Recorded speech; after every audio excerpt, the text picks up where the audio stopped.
found a niche and a gap in the market, and how he capitalized and made a fantastic brand is what we are going to know from him today. So welcome to our show, sir. Thank you, Nandini. So tell us, how did you first, what was that? Was it like a personal journey, or something that you suddenly realized that there is a gap which you can fulfill through a D2C model, especially a milk-based company? What was the trigger? No, I think the trigger was not a D2C company itself. The trigger was, we all came from farming families, and my father is still a farmer. And my father never wanted me to be a farmer. Okay, so we all went and did good in technology industry. So idea was to come back to farming. Can you change narrative of farming? Is it possible to get people who are educated, who can think, get back to farming and prove that farming is viable? So D2C is incidental. So we also didn't know we need to do sales and marketing. Right. Okay, so we all came from with fancy ideas of how to change farming, but it so happened that we had got a good technology background. So that's how the entire D2C journey started. So way back in 2010 when we started working on Akshayakalpa, the marketing initiative started somewhere in 2013. Okay, we started delivering through unorganized sector milk agents, but the channel was very difficult. They were not paying money on time. Right. The entire D2C journey started in 2016. We were one of the earliest pioneers of trying to reach out to customer directly, trying to deliver 60 rupees of milk, to home, through application platform. So that's how all started. Lovely. So how were you able to create this whole trust and loyalty amongst your customers? Because as you said, this sector is largely unorganized, or it is dominated by the giants. So how did you manage to do that? See, Akshayakalpa, every morning between 5 to 7, we do around 80,000 deliveries in 3 cities, Bangalore, Chennai and Hyderabad. Okay. Most of the programs, what we have written on the marketing side, it is word of mouth. Initial stages, we didn't add money. So I gave 1 liter of milk to Nandini and you told your neighbor. That's exactly how the marketing happened. But right now, the biggest marketing program, what we run is called as a farm visit program. We encourage our customers to visit us, and there is no charges for them. They can stay with 1 day, 2 day, 3 day. We host them. Okay, and we take them to our farmers, they visit them, spend a day with them, have a meal with them, work with them. So that's the biggest marketing program what we run. If you consider financially at 25 ending March 31st, we bought 45,000 consumers to visit our farms. Okay, that's what we have program done in 3 cities, in Bangalore, Chennai and Hyderabad. So Bangalore customers visit us in Tiptur. Chennai customers visit us in Chengalpattu. Okay, the Hyderabad customers, they visit us in Shadnagar. So that's exactly how we have built this entire trust factor of farming, of organic farming, trying to understand what's happening in farmers' life. That's where the connect builds, and huge loyal fans we have built in our consumer base. So it's all the personal touch. It's all personal touch, but a lot of questions get asked that, can you scale this? My question is, why we should scale this? Right. So what do you mean by it? Define scale. No, there's no limit to that. I think we need to stay grounded and start doing small things. Every year if you're adding, I think 5,000 consumers, it's perfectly fine. Right. There's nothing wrong with it. Okay. So you've kept everything very simple, very minimal, basic. But how do you actually use the technology and do innovation while keeping your traditions at root? See, if you look at most of the work, what we have done is on the farm side.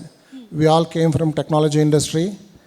And if you look at Akshayakalpa farms, we manage 1,750 farms, 1,750 farming families in 3 clusters. Tiptur cluster, Chengalpattu cluster, and Mehboob-Nagar Rangareddy district. In Telangana, 3 clusters we manage. They are the technologically most advanced farms. Starting from soil management, to agronomy, to dairy, to backyard poultry, to mushroom growing, to greens and vegetable growing. All of it we have put a lot of technology in place. It's a farming operation. So therefore, you can't ask farmer to invest in technology. We have invested a lot on technology and we give it as a extension service. So this is what most of the work which has happened. Of course, on the consumer side, okay, we have been a digital first brand. Right now, Akshayakalpa does 40 crores a month sales, okay, in 3 cities, okay, and 80% of the sales is digital, okay, offline is very, very small, okay. So, see, if you really stay focused, you don't need a lot of consumers. So, you know, a lot of people talk of average order value, okay. You know, what is our Akshayakalpa average order value? 91 rupees. So, that's the average order value what we do. A lot of people talk of, with that one we can make unit economics work. Okay, it's possible, okay. But one delivery boy does around 35 to 40 deliveries between morning 4 o'clock to 7 o'clock. That's what the deliveries we do. Still the customers exist for subscriptions. So working capital you can optimize. There are a lot of things we can do with technology. Lovely. So you've resisted the temptation to go a lot of SKUs. You've kept them minimal. Yeah. So how did you resist first the temptation? And as you are asked all the time, how are you going to scale?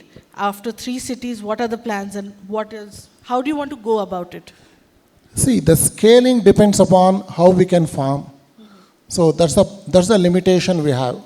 The farming, there are challenges, a lot of gestation. For example, just to give an example, Tiptur cluster with 1,500 farms, which took us 15 years to put together. Okay, Changalpeta cluster with 80 farms took us 7 years to put together. 2017 we started, now it is 25, it is 7 years. Okay, we started working on Mahbubnagar cluster in Jadcharla 5 years back, 2021. We have still not started procurement. So it takes lot of gestation to put the farms together. Coming back to on the SKU side, the fundamental principles what we have followed is it possible to deliver to customer the basic minimum food without, let me say, a lot of value addition directly to the customer. That's how we have done. That's the reason we have kept SKUs very, very basic. Milk, ghee, butter, cheese, paneer, curd, okay, and of course buttermilk. Other than that, we don't do much. Of course, we started a little bit of a backyard poultry, eggs, okay, and we have started a little bit of a mushrooms, greens, we have started off late. But we have not done any product which is sugar added. We have not done any product which has got a preservative. We have not done any product which has, that's the reason the temptation of doing more SKUs, we've been able to keep it down. I think if you can demonstrate that there is a value customer is looking at, I don't think SKUs is a limitation. A lot of people, I think some of the panelists which are saying that, you know, customers are looking for a lot of variety. Okay, I doubt, okay, I think it's the imagined, okay, construct. If you can deliver a value, consumers will come back to you. Yeah. Perfect. And as you said, 80% is coming from D2C. Are you on quick commerce as well? Yes. And so how has that worked out for you? No, it has worked out quite well for us, okay, and platforms like Blinkit, okay, Zepto and Swiggy, they have worked out exceptionally well. And of course, Big Basket also worked out very exceptionally well for us. Right. Yeah. So D2C versus marketplace is a debate that goes on. What works better? What has been your experience? So at least companies like us, I think we should stay agnostic to channel.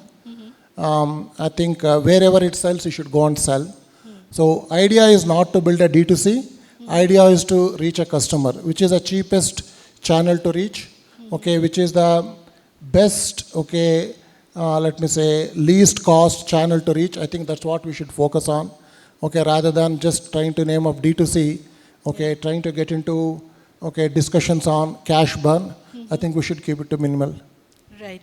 And, you know, there's a lot of pressure to go phygital. So there's a physical also, there's D2C, of course.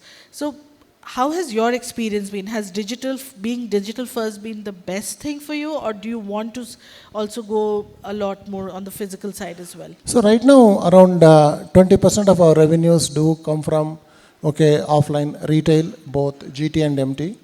So we will build that channel, but it should have a 10-year, 15 years vision. How do you sell premium in those channels, especially basic commodity like dairy? So is a question mark we are trying to answer ourselves. I think we should have a vision of 10, 15 years to build, okay, retail. We will build that.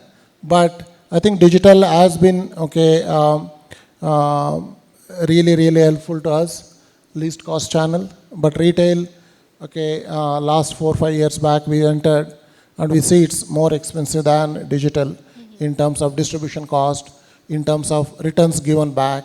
Okay, there are a lot of challenges, okay, in the retail channel. We are trying to understand and trying to build it, but surely we'll build it, yeah. So your one tip for any aspiring founder of a D2C brand, what would it be? From your life experience, of course. I think we should stop writing business plans. Okay, start writing pitch decks. Okay, it's the most, okay, abused thing in D2C world right now. Pitch decks and raising money.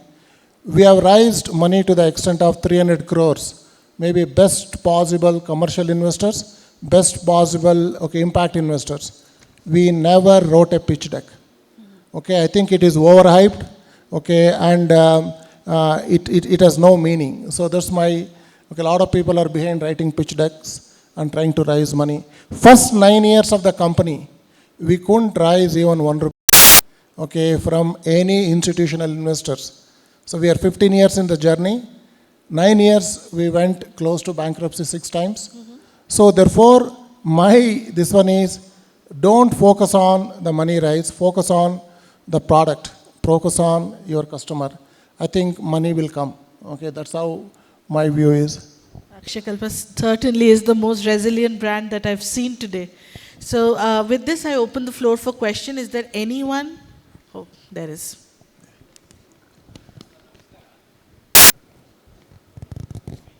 Yeah, she's giving you the mic.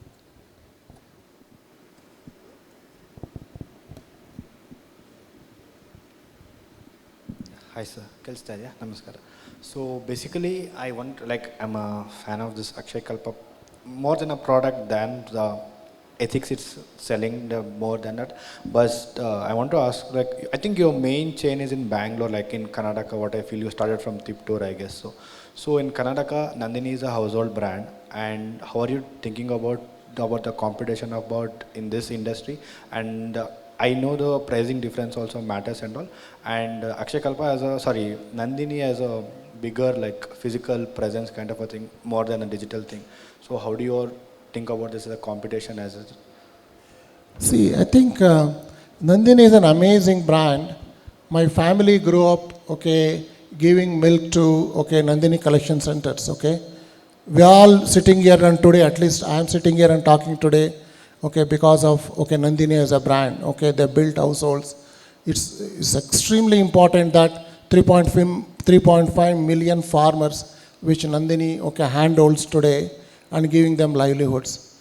What we are trying to do in Akshayakalpa is very, very different. What we are trying to do in Akshayakalpa is it possible to get young people into farming? Okay, that's the problem we are trying to solve. That's the reason we are doing sales and marketing. So the problem we are trying to solve is not to compete with Nandini. The problem is young people. We have just worked with 1,750 farmers, 15 years, that's it. Okay, and the best part is those 1,750 farmers, the annual run rate of Akshayakalpa is today 500 crores.